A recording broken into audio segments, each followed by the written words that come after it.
Well, it's time for some buckets with buckets. Kalamazoo and Glass City facing off under 2 in the first. Galaxy out in front.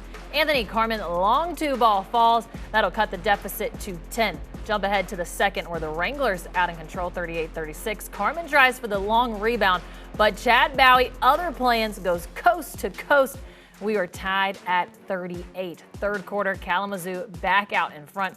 Marlon Sierra with space. He'll take that. The three is good. We're back to a single-digit lead, but then the Galaxy started really pulling away in that fourth quarter. They go on to win 111-101. Wranglers back in action at Flint on Sunday.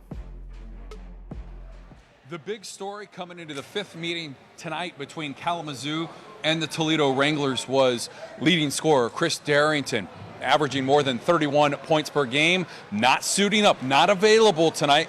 And we were curious who it was going to take to step up and contribute tonight for the Wranglers. Yeah, and I thought guys did. I thought everybody collectively as a whole had to step up their game, and I thought they did on both ends of the floor here tonight. 5 in double figures here tonight. When you look at their leading scorer, Clemmy Owens averages 10.5 points a game. He got 23.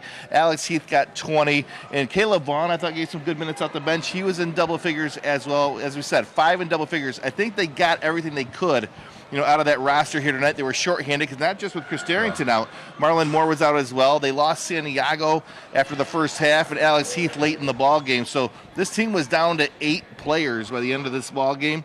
But I thought overall they had great heart, great grit, great toughness, and they played every possession right down to the wire. They just came up a little bit short tonight. And one of the areas that decides basketball games a lot of the time is the rebounding battle. Tonight they were out-rebounded 64-48 on the boards. Yeah, and a lot of that has to do with maybe some fatigue, especially in the second half of that ball game. They also got outscored by 21 from the three-point line, as well. That you contribute that to legs, too. So it just wasn't their night here tonight. But I said sometimes through adversity you learn a lot about your ball club. I think Coach Zamora learned tonight that even with the odds stacked against him with a short roster, his team competed for 4 straight quarters, gave themselves a shot, just came up a little bit short.